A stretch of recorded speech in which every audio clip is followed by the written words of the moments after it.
আমি কিছুদিন ধরে দেখছি সবাই তেল ছাড়াই রান্না করছে, তাই আজকেও আমি আপনাদের তেল ছাড়া আলু মটরের তরকারি ঠিক কিভাবে বানাবেন তা করে দেখাবো।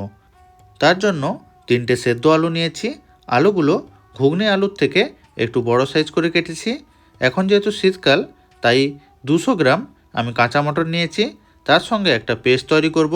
তার জন্য 2টো টমেটো, 3 থেকে 4টি কাঁচা লঙ্কা, 1 টুকরো আদা এবং 10 গ্রাম কাজু, এগুলো আমরা মিক্সির মধ্যে পেস্ট তৈরি করে নেব।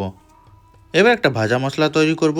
তার জন্য 1 চামচ গোটা জিরে, 1 চামচ গোটা ধনে, 1 চামচ গোটা গোলমরিচ, 3টে এলাচ, 2টো শুকনো লঙ্কা, একটা ডালচিনি টুকরা এবং 1 চামচ পানমৌরি, এগুলো আমরা হালকা রোস্ট করে নেব এবং মিক্সির মধ্যে পাউডার বানিয়ে নেব। ভাজা মশলা আমাদের এখানে তৈরি।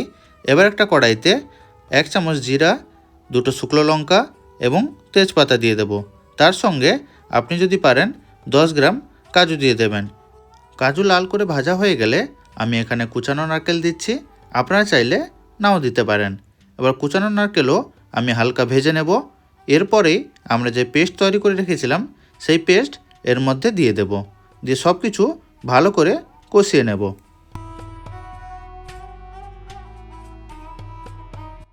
মশলা কষানোর সময় আপনারা এর মধ্যে পরিমাণ মতন লবণ অবশ্যই দিয়ে দেবেন।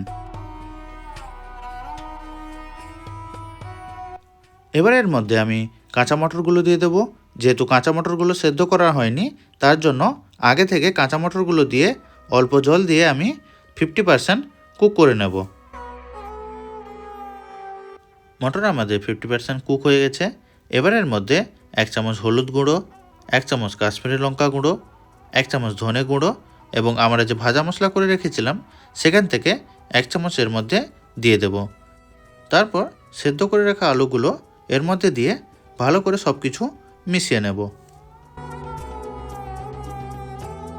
সব কিছু মেশানো হয়ে গেলে আপনারা এর মধ্যে পরিমাণ মতন জল দিয়ে দেবেন।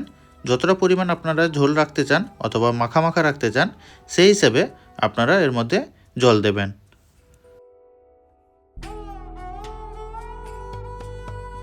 তারপর ঢাকা দিয়ে 15 থেকে 20 মিনিট কুক করার পর আমি এখানে স্বাদ মতন চিনি দিয়ে দিচ্ছি এবং সব কিছু মিশিয়ে নেওয়ার পর এর মধ্যে আপনারা ধনেপাতা দিয়ে দেবেন। তারপরেই কিন্তু আপনাদের তেল ছাড়া আলু মটরের তরকারি পারফেক্টলি তৈরি। এই আলু মটরের তরকারি আপনারা ফুলকো রুটি অথবা গরম ভাতের সঙ্গে খেয়ে দেখবেন, খুবই দুর্দান্ত লাগে। আজকের মতন আমি এখানে ভিডিওটা শেষ করছি। আপনাদের যদি ভিডিওটা ভালো লেগে থাকে আপনারা লাইক করবেন এবং কমেন্ট করে অবশ্যই জানাবেন কেমন খেতে হয়েছে।